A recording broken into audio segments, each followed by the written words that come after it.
اگر میں ابھی اوپر جو اس میں نے اب ذکر کیا جو اللہ تعالیٰ کی جو قرآن کی آیت میں نے پڑھی، تو میں اس کو دوبارہ سے انگلش میں بھی بتا دیتا ہوں اور آسان اردو میں بتا دیتا ہوں، تاکہ یہ جو ایک کنفیوژن ہے یہ بھی کلیئر ہو جائے کہ 4 مہینے 10 دن یہ ایکچولی بنتے ہیں تقریباً 130 دن اکارڈنگ ٹو لونر کیلنڈر، یعنی قمری سال جو ہے اس کے مطابق 130 دن بنتے ہیں۔ تو وہ عورتیں یا وہ لوگ یہ جاننا چاہتے تھے کہ آخر عدت کی کا ٹائم کیا ہے، تو وہ ہے 130 دن، یعنی کہ 4 مہینے 10 دن، لیکن 130 دن کا حساب لگا لیں تو ایک ہی بات ہے۔ اچھا، قرآن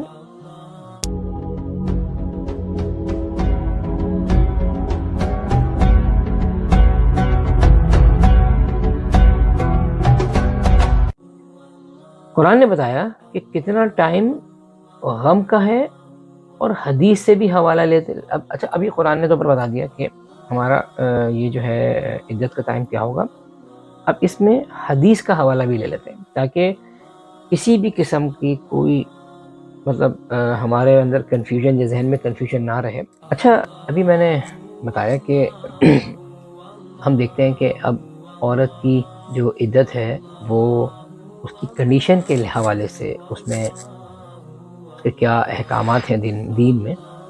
تو ایک عام عورت کی جو عدت کا ٹائم ہے وہ 4 مہینے 10 دن ہے یا 130 دن ہے۔ اسی طرح اگر کوئی عورت پریگننٹ ہے یا حاملہ ہے تو اس کی عدت اس کے بچے کی پیدائش کا دن ہوگی۔ اگر بچے کی پیدائش دوسرے ہی دن ہو گئی ہے تو عدت دوسرے دن ختم ہو جائے گی۔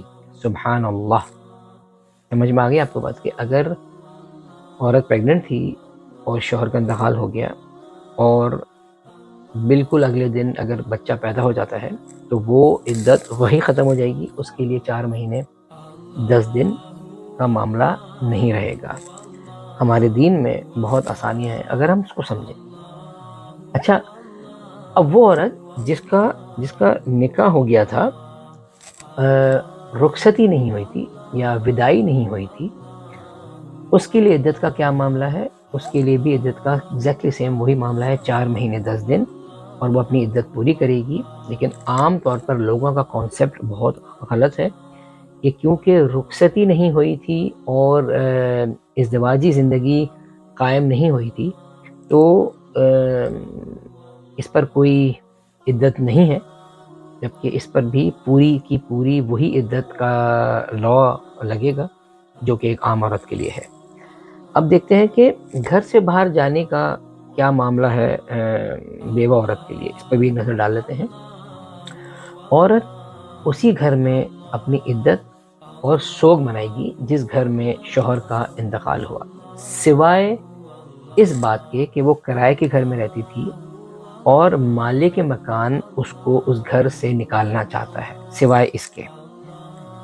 اچھا، دوسرا معاملہ یہ ہے کہ یا تو کوئی شرعی عذر ہو۔ اب شرعی عذر کیا ہے کہ یعنی کہ کوئی شرعی ضرورت ہے جس کی وجہ سے اس کو باہر جانا ہے، تو اس پر حکم یہ ہے کہ وہ گھر سے باہر جا سکتی ہے، لیکن مغرب سے پہلے اس کو گھر لوٹ کر آنا ہے۔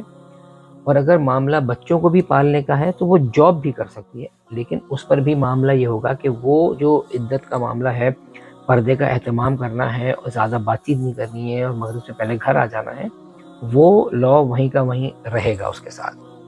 سنن ترمذی کی حدیث ہے 1204، نبی پاک صلی اللہ علیہ وسلم کے پاس ایک خاتون تشریف لائی اور فرمایا کہ میں جہاں رہتی ہوں وہاں اور کوئی نہیں رہتا ہے، میں اکیلی ہوں اور شوہر کا بھی انتقال ہو گیا ہے، تو کیا میں اپنا گھر بدل لوں؟ آپ صلی اللہ علیہ وسلم نے اجازت دی تھی، لیکن فوراً ہی آپ صلی اللہ علیہ وسلم نے اس عورت کو واپس بلوایا، اس سے پورا ماجرا سنا اور پھر حکم دیا اور عرض کیا کہ تم اسی گھر میں اپنی پوری عدت پوری کرو گی، اپنی پوری جو عدت کا ٹائم ہے وہ پورا کرو گی، اور تمہیں کہیں اور جانے کی اجازت نہیں ہے سوائے اس کے کہ جب کوئی شرعی عذر ہو۔ تو اس سے ہمیں کیا پتہ چلا کہ عورتوں کو اپنے اسی گھر میں عدت پوری کرنی ہے اور سوگ منانا ہے جہاں شوہر کا انتقال ہوا۔ اچھا، اسی طرح ایک اور بھی واقعہ آتا ہے کہ اگر وہ عورتیں جن کے شوہر جنگ میں گئے ہیں اور وہاں شہید ہو گئے ہیں، ایسے عورتیں یا صحابیات سے جو واقعات ملتے ہیں تو پوچھا گیا ان کے ساتھ کیا حکم ہے، تو اسی طرح آپ صلی اللہ علیہ وسلم کے سامنے ایک سوال آیا، تو آپ صلی اللہ علیہ وسلم نے کہا کہ ہاں تم ساری عورتیں ایک ساتھ رہ سکتی ہو، باتیں کر سکتی ہو، لیکن اس بات کا خیال رکھا جائے گا کہ جب تمہیں نیند آ جائے گی تو تم لوگوں کو اپنے ہی گھر میں جا کر سونا ہوگا، اس گھر میں جس گھر میں شوہر تمہارے ساتھ رہتا تھا۔ تو اس سے پتہ چلا کہ عدت اپنے ہی گھر میں کرنی ہے چاہے کچھ بھی ہو جائے، سوائے اس کے کہ جہاں تو اس میں جان کا خطرہ ہو یا وہ گھر کرائے کا ہو، مالک مکان گھر خالی کرانا چاہتا ہو، ورنہ اور کوئی ایسی بات نہیں ہے تو آرام سے سیفلی اسی گھر میں عدت کرنی ہے اور سوگ کرنا ہے جس گھر میں شوہر کا انتقال ہوا۔ اس سے کافی چیزیں ہماری کلیئر ہوئیں الحمدللہ۔ اچھا، صحیح بخاری کی حدیث ہے 5341، عورت عدت میں کسی اور کے جنازے میں جانے کی اجازت ہے یا نہیں ہے؟ تو صحیح بخاری کی حدیث سے ہمیں میں آپ کو اس کا مفہوم بتاتا ہوں کہ عورت کو اس حدیث میں یہ بتایا گیا ہے کہ عورت کو عدت کے جو اس کا ٹائم ہے یا عدت کا جو وقت ہے اس میں کسی اور کے جنازے میں بھی جانے کی اجازت نہیں ہے۔ تو اس بات سے ہمیں یہ پتہ چلتا ہے کہ جب اس کو جنازے میں جانے کی اجازت نہیں ہے تو وہ کسی اور تقریب میں بھی نہیں جا سکتی جیسے کہ کوئی شادی بیاہ کی کوئی تقریب ہے یا کچھ اور تقریب ہے تو اس میں بھی اس کو گھر سے جانے کی اجازت نہیں ہے۔ تو اس حدیث سے ہمیں یہ پتہ چل گیا کہ جب وہ عدت میں ہوگی تو وہ گھر سے باہر کسی تقریب کو اٹینڈ کرنے نہیں جا سکتی چاہے وہ جنازہ ہی کیوں نہ ہو۔ اچھا، طلاق کی عدت اور بیوہ کی عدت میں کیا فرق ہے، اس پہ تھوڑی سی نظر ڈال لیتے ہیں۔ یہ بڑا امپورٹنٹ سوال ہے کہ طلاق کی عدت کیا ہوگی اور بیوہ کی عدت کیا ہوگی۔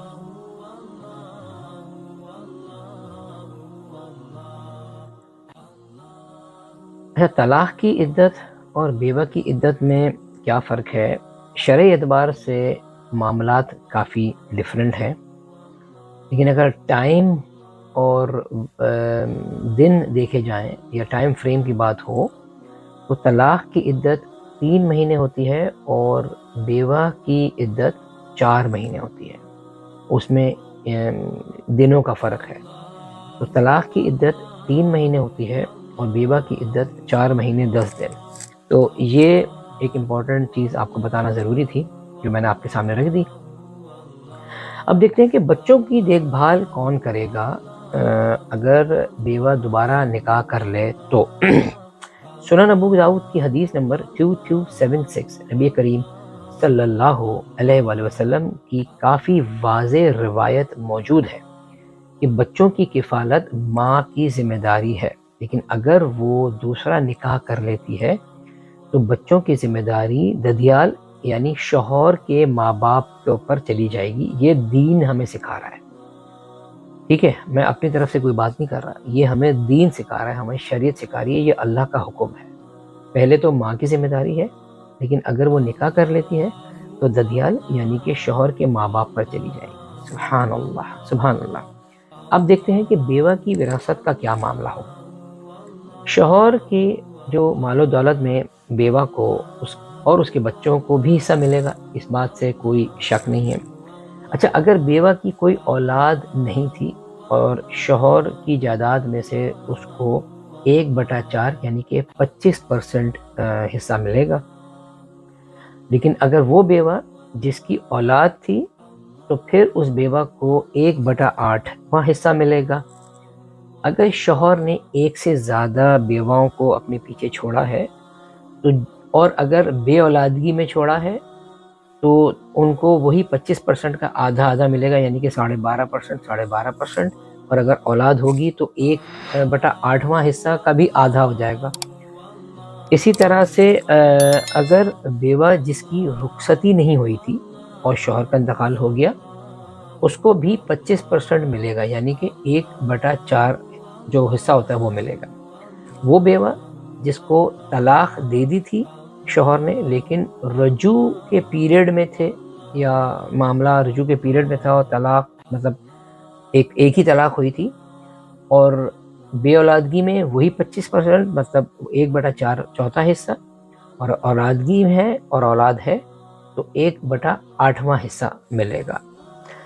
اچھا، اگر اسی صورت میں اگر اس صورت میں آ جائیں کہ بیوہ دوسرا نکاح کر لیتی ہے، اس صورت میں وراثت پہ اس کا حق ہے یا نہیں ہے؟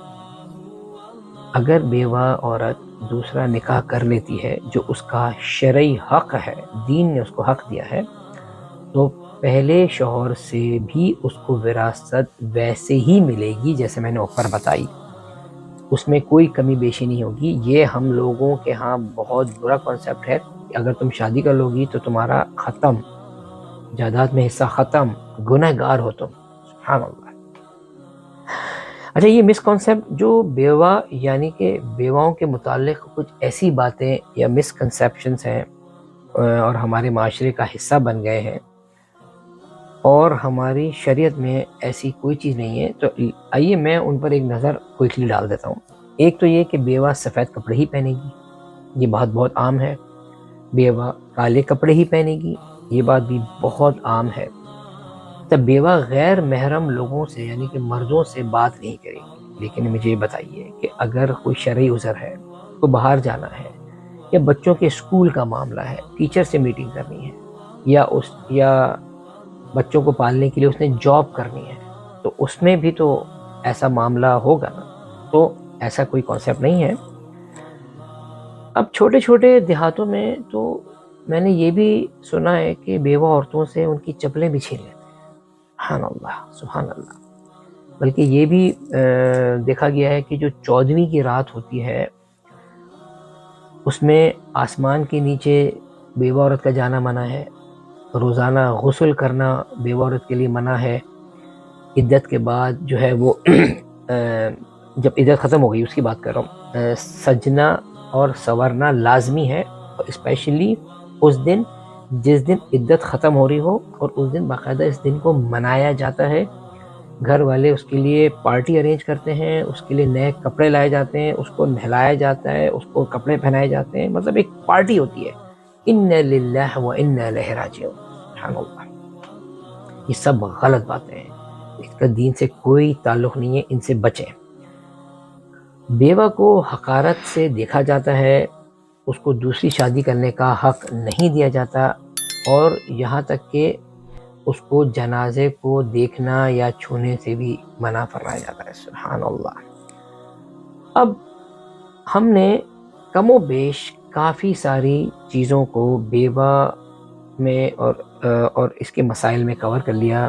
اس کی عدت کا ٹائم دیکھ لیا، اس کی جائیداد کا مسئلہ دیکھ لیا، عدت میں کیا کرنا ہے، عدت کے بعد کیا کرنا ہے، یہ سب چیزوں کو ہم نے کم و بیش سب کچھ کر لیا۔ تو میں اب آپ سے یہ ریکویسٹ کروں گا، کائنڈلی میری اس ویڈیو کو ضرور ان لوگوں کے ساتھ شیئر کریں جو اس تکلیف میں، اس پریشانی میں، یا وہ دین سیکھنا چاہتے ہیں، تاکہ وہ اس سے فائدہ اٹھا سکیں، اور اللہ تعالیٰ ہم سب کو بہترین دین پہ چلنے کی توفیق عطا فرمائے۔ اور میں آخر میں ایک چیز اور کوٹ کرتا چلوں گا کہ اللہ تعالیٰ نے سورہ نور میں یہ فرمایا ہے، جس کا ترجمہ یہ ہے کہ اپنی قوم کی بیوہ عورتوں کے نکاح کرو۔ تو جب اللہ تعالیٰ نے فرما دیا ہے تو ہمیں یہ حق کس نے دیا ہے کہ ہم ان کو روکیں؟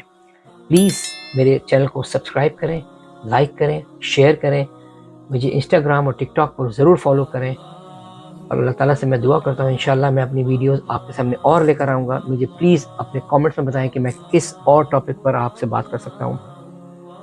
اللہ تعالیٰ سے دعا ہے ہم سب کو اللہ تعالیٰ بہترین دین پہ چلنے کی توفیق عطا فرمائے۔ وآخر دعوانا ان الحمد للہ رب العالمین۔ سبحان ربک رب العزت عما یصفون وسلام علی المرسلین والحمد للہ رب العالمین۔ السلام علیکم ورحمۃ اللہ وبرکاتہ۔